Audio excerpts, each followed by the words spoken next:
चलिए चलते हैं पहली खबर के ऊपर। पीएम मोदी और अमित शाह का दशहरा उत्सव कार्यक्रम अचानक कैंसिल, जाने क्यों लिया ये फैसला। दिल्ली एनसीआर समेत देश के कई शहरों में भारी बारिश के चलते रावण दहन का कार्यक्रम कैंसिल हो गया। पीएम मोदी को आईपी एक्सटेंशन में होने वाले कार्यक्रम में शामिल होना था।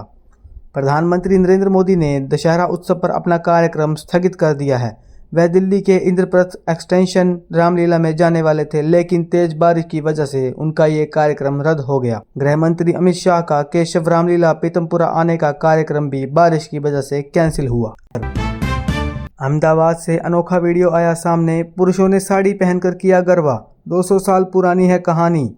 अहमदाबाद से गरबा नृत्य का एक वीडियो सामने आया है जिसमें पुरुष साड़ी पहनकर गरबा करते हुए दिखाई दे रहे हैं। ये प्रदर्शन अहमदाबाद के साडू माता नी पॉल में हुआ। गुजरात के अहमदाबाद से गरबा नृत्य का एक अनोखा वीडियो सोशल मीडिया पर तेजी से वायरल हो रहा है। इस वीडियो में पुरुष पारंपरिक साड़ी पहनकर गरबा करते हुए दिखाई दे रहे हैं। ये प्रदर्शन अहमदाबाद के साडू माता नी पॉल में हुआ। इस अनूठे अनुष्ठान के पीछे लगभग 200 साल पुरानी एक कथा है। ये कहानी साडू माता नी से जुड़ी है, जिनके बारे में माना जाता है कि उन्होंने समुदाय के पुरुषों को श्राप दिया था क्योंकि वे उनकी रक्षा करने में विफल रहे थे। यूके में सिनेगोग में यहूदी धर्मस्थल के बाहर चाकू और कार से हमले में 2 लोगों की मौत। पुलिस ने हमलावर को मारी गोली। ब्रिटेन के सिनेगोग के पास क्रम्पसल में बुधवार को चाकूबाजी और कार हमले की एक सनसनीखेज घटना में कम से कम 2 लोगों की मौत हो गई, जबकि 4 लोग घायल हो गए हैं।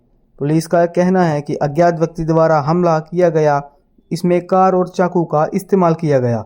न्यूयॉर्क टाइम्स के अनुसार ग्रेटर मैनचेस्टर पुलिस ने कहा कि एक संदिग्ध को गोली मार दी गई। ये हमला यहूदी धर्मस्थल के बाहर हुआ। पुलिस मामले की जांच में जुटी है।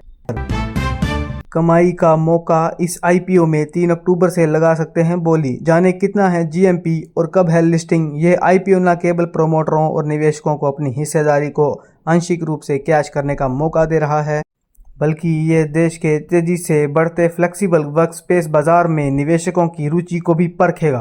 फ्लेक्सिबल वर्कस्पेस सेक्टर की दिग्गज कंपनी वीवर्क इंडिया मैनेजमेंट का बहुप्रतीक्षित प्रारंभिक सार्वजनिक निर्गम शुक्रवार 3 अक्टूबर 2025 को सब्सक्रिप्शन के लिए खुलेगा और मंगलवार 7 अक्टूबर 2025 को बंद हो जाएगा।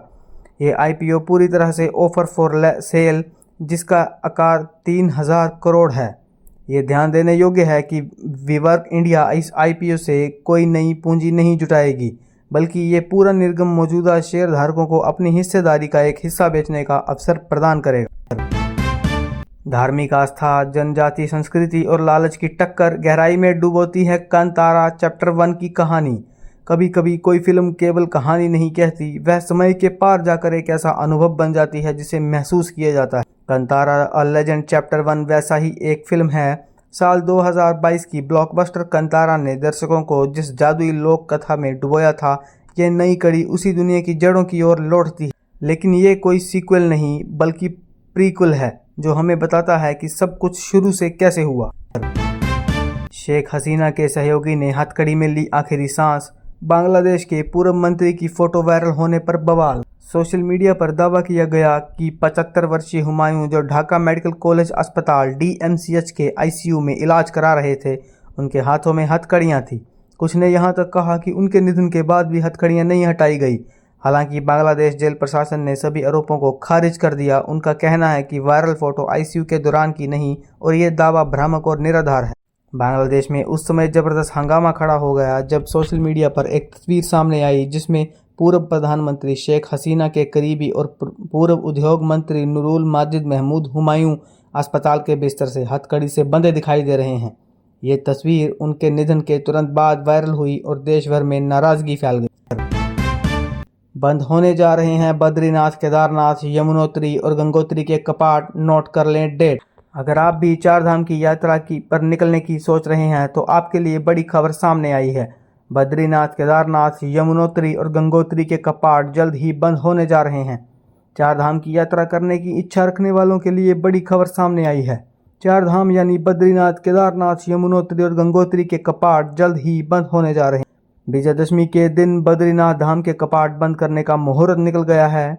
इससे पहले केदारनाथ, यमुनोत्री और गंगोत्री के कपाट बंद होने की तारीख की भी घोषणा की जा चुकी है। गुरुग्राम की सड़कों पर अब बेपरवाही और नशे में गाड़ी चलाना बेहद महंगा पड़ने वाला है। अगर आप ड्रिंक एंड ड्राइव करते हुए पकड़े गए तो सिर्फ चालान से काम नहीं चलेगा, बल्कि अब आपका ड्राइविंग लाइसेंस भी सीधा 3 से 6 महीने तक के लिए सस्पेंड हो सकता है।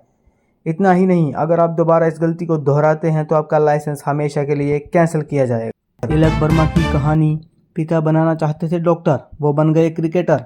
देश भर में भारतीय cricket fans Asia cup final में पाकिस्तान के खिलाफ जीत का जश्न मना रहे हैं।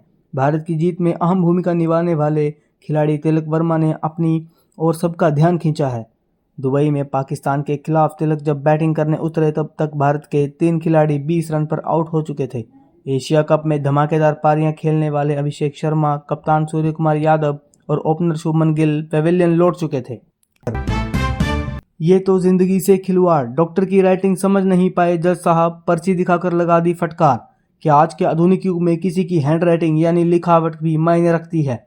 इसका जवाब है हाँ, और ये अगर किसी और की नहीं बल्कि डॉक्टर की बात हो तो उसकी लिखावट और भी अहम हो जाती है। पंजाब और हरियाणा हाई कोर्ट ने डॉक्टरों की हैंड राइटिंग को लेकर एक अहम निर्देश दिया है। कोर्ट ने कहा कि मरीजों को पढ़ने योग्य मेडिकल पर्ची मिलना उनका मौलिक अधिकार है।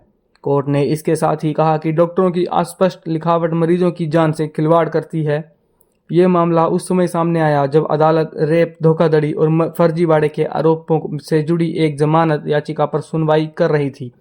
सुनवाई के दौरान जस्टिस जसबूरप्रीत सिंह पुरी ने मेडिको लीगल रिपोर्ट देखी, लेकिन उसमें एक भी शब्द समझ नहीं आया।